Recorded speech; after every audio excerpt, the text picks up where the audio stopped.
Well, a good number of times, we have spoken about. Thank you, by the way, for staying with us. And that was a very good, one with John McQuarrie, my colleague, who has had that conversation with you all the while. And all of her conversation has been centered around financial and professional services sector amidst headwinds. I hope you were able to take a thing or two away from that conversation. But one that was on the front pages in the course of the week revolves around food security. And all of the investments, all of the efforts the country has been making to try to navigate Nigeria back to the path of agriculture, which was our mainstay in the First Republic, and to a good extent, sometime even during the military rule that followed the First Republic. Why do we seem to have deviated from it? And we've been making efforts, if memory serves me right, since the 70s, the second half of the 70s, into this Fourth Republic, serious efforts, struggles to get us back to the line of agriculture, all in the interest of food security. Let's have conversations around that this morning. We are with Dr. Debo Akonde, who is the DG, Oyo State Agribusiness Development Agency. He is also the Director in charge of PSP for Sub-Saharan Africa with IITA. Good morning, Dr. Akonde, and thanks for joining us this morning. Good morning, Ayo. Thanks for having me. Great. Let's get straight into it. Oyo State is one. In fact, in the previous conversation we had with Ajuri Ngelale, we were talking about green economy in the country, and Oyo State happens to be one of those states that has tremendous power in the area of agriculture, sustainable agriculture, if I dare say. Is this something Oyo State is aware of from your own understanding? We're aware of this, time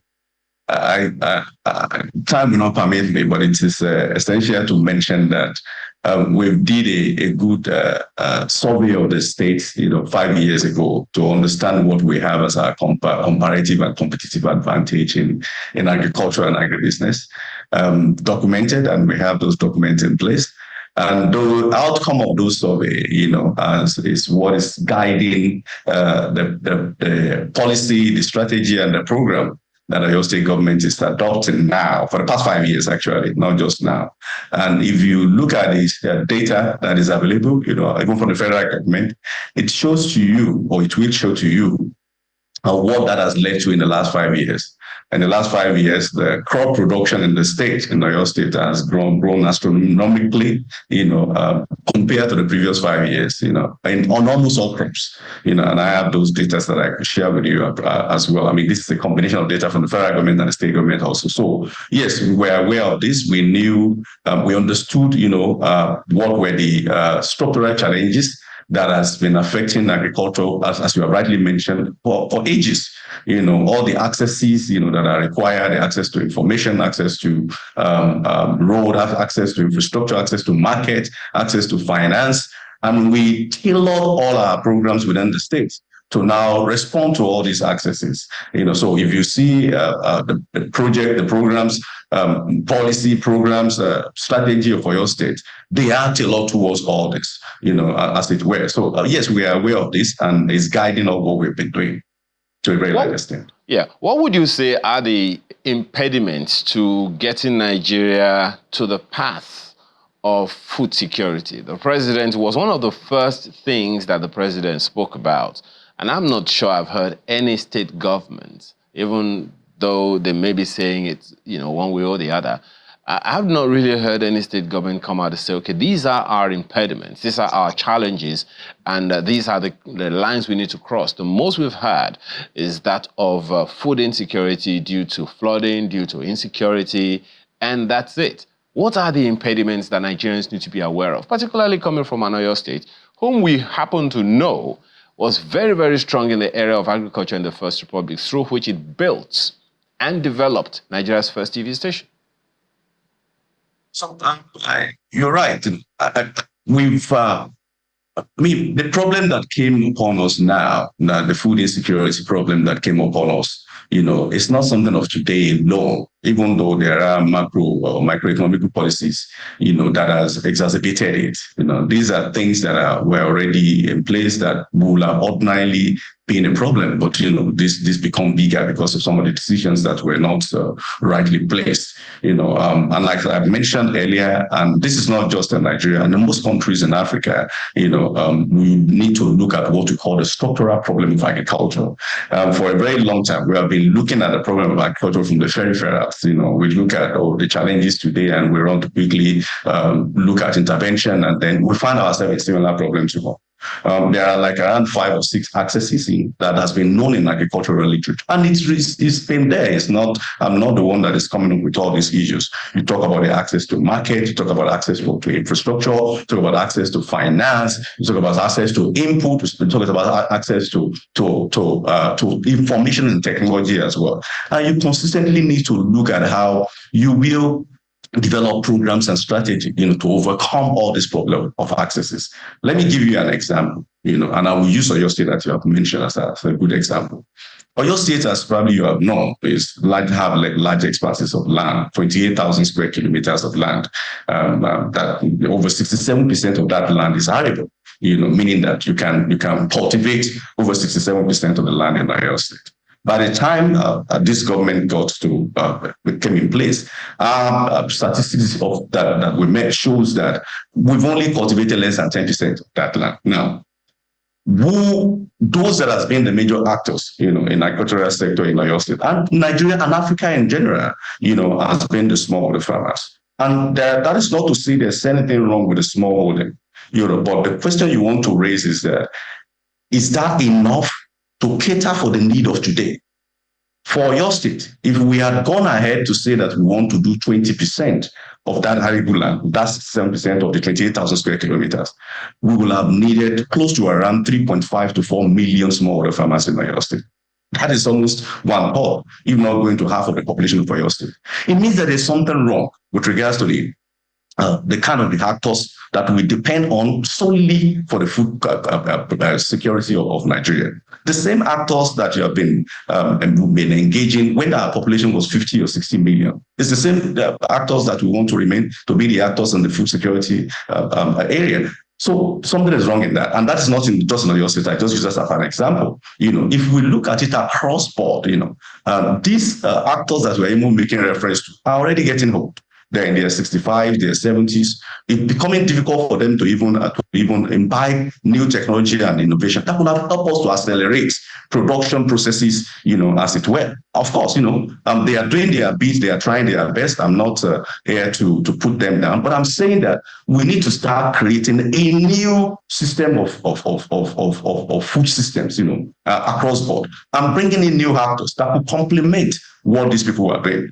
Now I will go to what we have done in Oyo State, or what Oyo State government has done in recognizing that fact that it will be difficult to work with just the smallholder farmers in Oyo State alone. It created a system to overcome most of these accesses that we have spoken about, as far back as 4 years ago. So now you will see that access to market in the state is at least to a very large extent, quite a lot has been done.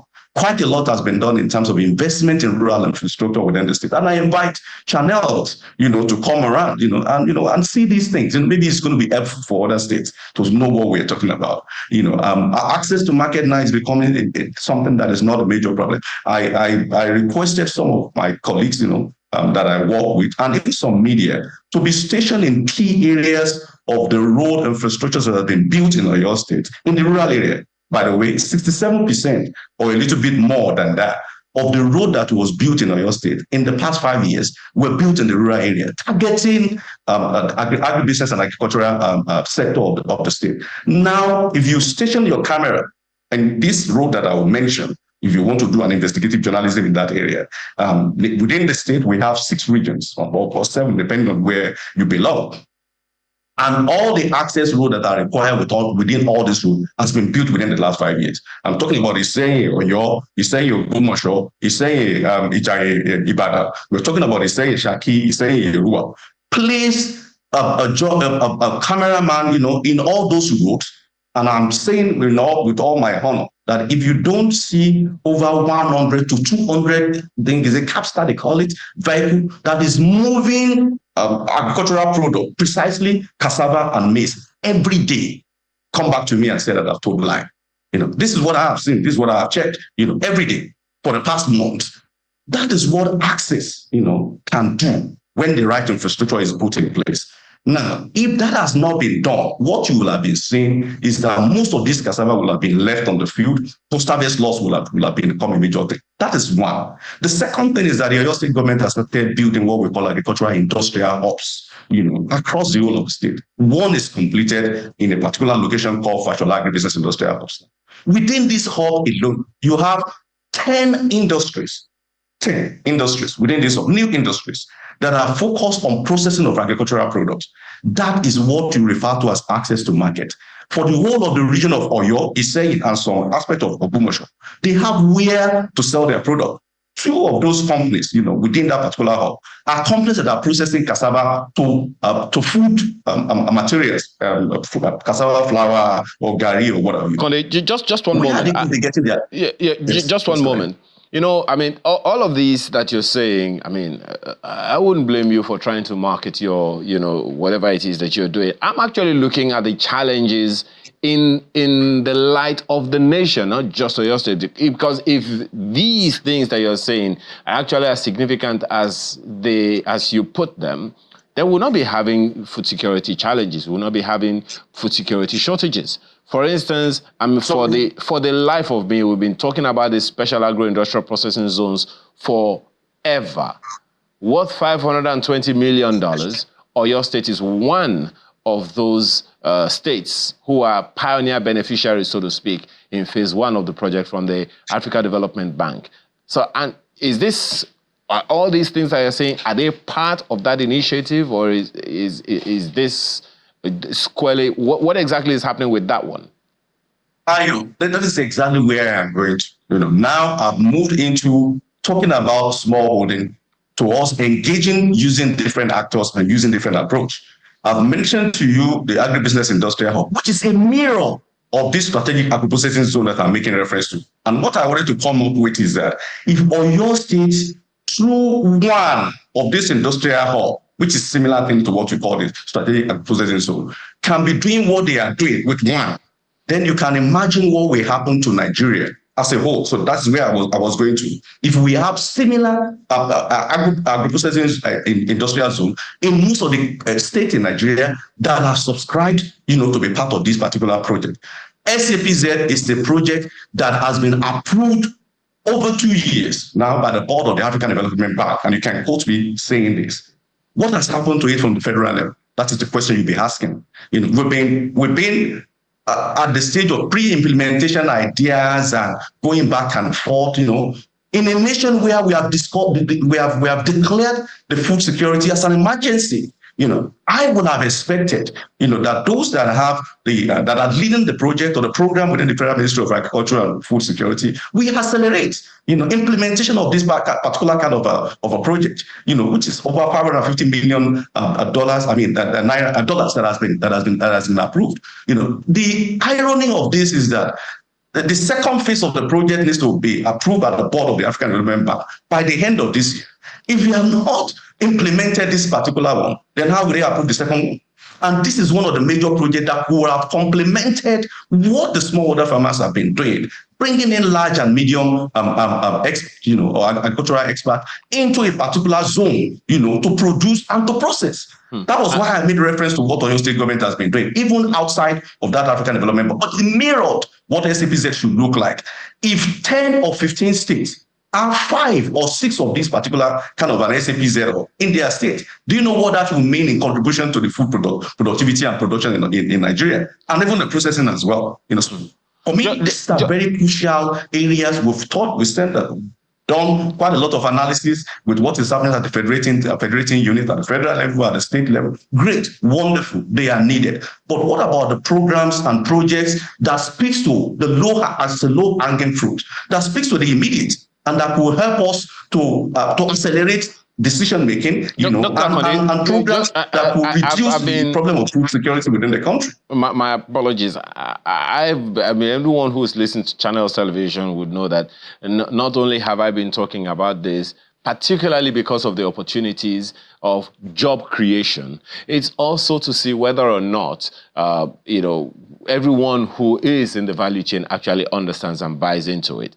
Now, when you say that the Federal Ministry of Federal Ministry of Agriculture is the one at the doorway, what exactly are you talking about? Are you saying that the Minister of Agriculture, just a second, are you saying, are you saying that there's the Minister of Agriculture that is not moving the needle? Are you saying that the states themselves are not agreeing to the quota that to be distributed? Exactly at what bus stop are we now? Because from information available to us, that project is at the doorstep of disbursement of funds, and so many other infrastructure from the AFDB have been put in place. So what exactly is the bottleneck, Dr. Akande?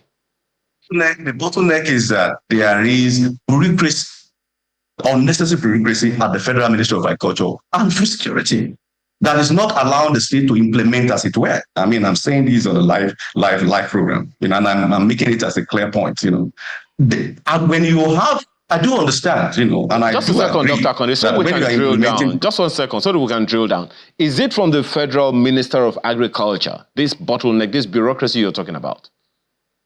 Oh no, I wouldn't be able to say precisely if it's the minister, but for me, I think the project has project coordinators. They have project coordinating body. You have the national coordinating body under the Federal Ministry of Agriculture and Food Security. I'm not so sure what kind of the level of relationship they will have with the minister, so I wouldn't get into the details. But the point is that this particular body under the Federal Ministry of Agriculture and Food Security have a responsibility to accelerate. And what we have been saying is bureaucracy that is delaying and is slowing down the implementation, of this particular project. And I can tell you states, that are subscribed to phase one, Oyo State included, and many other states in Nigeria as well. Cross River, FCT, the FCT, Kaduna, and probably Kano as well. And it's a similar problem that everybody is experiencing. Something needs to be done. My point is that you can do all this when you're saying that you are not having food security emergency. But if you declare emergency, for food security, there are components that are required in mitigating against those emergencies. It is not the time that you start using bureaucracy. It is not the time that you start just sitting around doing meetings and back and forth. It is the time that you need to put your hands on the field, and start the implementation. Come up with a brief bureaucracy, accelerate, decision making, and ensure that things that need to be done are done. States are waiting. States are ready. States have signed, to this agreement. Where is the implementation? The fund is not just going to be disbursed to the state. There's a coordinating body at the federal level because of the federal federating system that we have as a country. So where are we, with regards to that? I think a torchlight needs to be put to that particular project at the federal level. And not just that project. There are other projects as well that we need to look into. There's a $250 million of fund for food emergency that has been released by the African Development Bank, to the Federal Ministry of Agriculture and Food Security. Where are we on that? This was supposed to help us to accelerate the phase two, on cassava production, on maize production, on rice production. Where are we on that as well? So there are quite a lot, it's actually quite interesting, Dr. Akande, because the information is out, from the national coordinator, the national project coordinator for the special agro-industrial processing zones, in the person of Dr. Kabir Yusuf, who is said to have actually been going around, the various parts of the country, talking to governors and all of that. So I'm just wondering why, if he is the one who is the project coordinator, are you saying that he's the one also impeding the execution of the project? That's my point, Hayo. It is not enough to be going all around to talk to governors, okay? Talk to governors is very good. It's not about talking. It's about building the hub, okay? Let what is necessarily needs to be done to start construction of these hubs. What people want is food production and food on the table, not paper documentations at the time of emergency. What documentation do we want to do that we have not done in 2 years? What meetings do we want to do that we have not done in 2 years since the board of the African Development Bank has approved the fund? What exactly is holding it? These are the questions that it needs to be asked as an individual, or the board, the NCO itself, the National Coordinating Office need to be asked. So to me, it's not just about meeting and, great, wonderful, good things, but you accelerate. Let's use COVID-19 as an example. If this is COVID-19, we will be going all around the place to be talking about, talking all around the place. We took the decisive action during COVID-19 to start acting rather than talking, So this is my point. Let us start acting. It's an emergency period that we are talking about.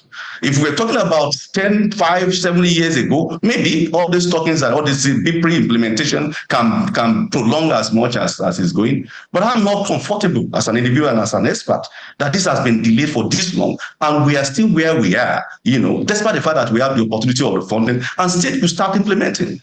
That is the point. Okay, well, let's hope that Dr. Yusuf will be able to get across to us. At least we'll be able to get across to him to also invite him to speak, because $500 and something million is a lot of money in Nigeria's GDP at this time. But you said something the other time about needing more than 3 million smallholder farmers. That will be a little challenging, perhaps also in the line of the fact that, considering the fact that agriculture, education around agriculture also hasn't been particularly, the buy-in for agriculture, particularly among young people, hasn't been the best in recent time. And it speaks to whether or not the state governments themselves have a sustainability plan for agriculture. You're saying, you just told us a little while ago that many of the people who are in agriculture today, they are young and frail and all of that. It speaks to the fact that we have not been able to get the population interested enough in this particular conversation of agriculture. It means that when these older people, die off, our hunger is going to get worse. So in terms of educating people, young people in particular, for agriculture and getting their buy-in, what would be your own recommendation? You've been in this business for long enough to know what needs to be done now to get the young people to have a buy-in to agriculture for the long term. Again, I will go back to the structural issues. You can't expect these young ones to go into areas where they feel insecure. You can't expect these young ones to go and start agricultural businesses in an area where the road network is terrible for them to move their product. You can't expect these young ones to engage in agriculture that is still dependent on cutlasses and hoes. You can't expect these young ones to get into agriculture where access to finance for them after a year or two of intervention by the government is not available. You can't expect these young ones to get into agriculture where the government is not investing in innovations and technology. These are critical issues. We like using semantics and coming up with cliches, of what is happening globally, youth in agriculture. But what about all those factors that will impinge, their ability to engage? We need to look into all this and be serious about all this across board, federal and state level, and ensure we start putting our money where our mouth will be. Put our money where our mouth is. For me, until we start doing this, we will still see young people that will not be showing interest in agriculture. Of course, I agree with you that we need to educate a lot. We need to make sure that they have an understanding of what it means to be in agriculture, because there are also diverse assumptions, that agriculture is cutlasses and hoe, agriculture is, whatever, but once we start engaging them and make them to understand that it is not just it's about technology, it's about innovation. I'll quickly give you one example if time permits. I was in the Netherlands at the invitation of the Minister of Agriculture of the Netherlands. And one of the young person that we saw, his farm, what he was doing was to develop an app. And that app he combined with the drone, that the drone moves in his greenhouse every day to identify problems that has to do with tomato production in the greenhouse. And that drone sends message to his computer at home.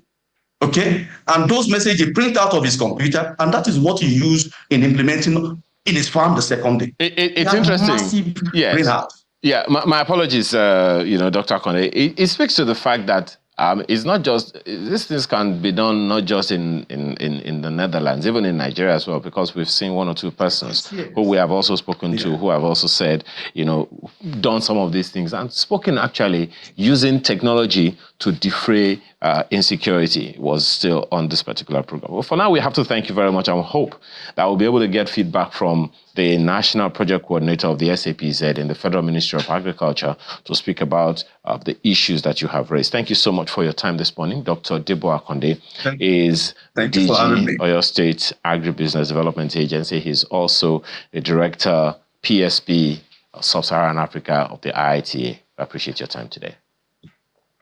Thank you, brother. So, well, Kayla and Nyota, you've heard it. I don't know what your take is on some of the issues that have been raised, or if we even have some feedback. Indeed, Ayo, a lot of things when it comes to food security, that's a conversation across the country, and it's not just about Oyo State. It's a conversation everybody needs to get involved in. I'm talking to my children, for instance. I say, listen, you cannot, before you could decide, I don't want to eat rice that's available, so I'll go into the kitchen and go and cook. I mean, I do have the added advantage of actually visiting the states, SAPZ, the agro processing zones in the states, and of course, a lot of work has to be done, especially from state governments. But that we are out of time. We can get into that conversation another time. We do have one message from Festus. Climate change, he says, is a threat to us all. And finding solutions will involve many people in and outside government. Those who want to attend COP29 should be allowed to attend if they can cover their own travel, visa, accommodation, and subsistence costs. There should be no government fund to cover these expenses for those not nominated by government, period. Thank you so much for a beautiful time with you. We do wish you a fantastic day ahead. I'm Neota Egbe. Have a great day ahead. And Kayla Megwa. And I'm Ayo Makinde. Bye for now.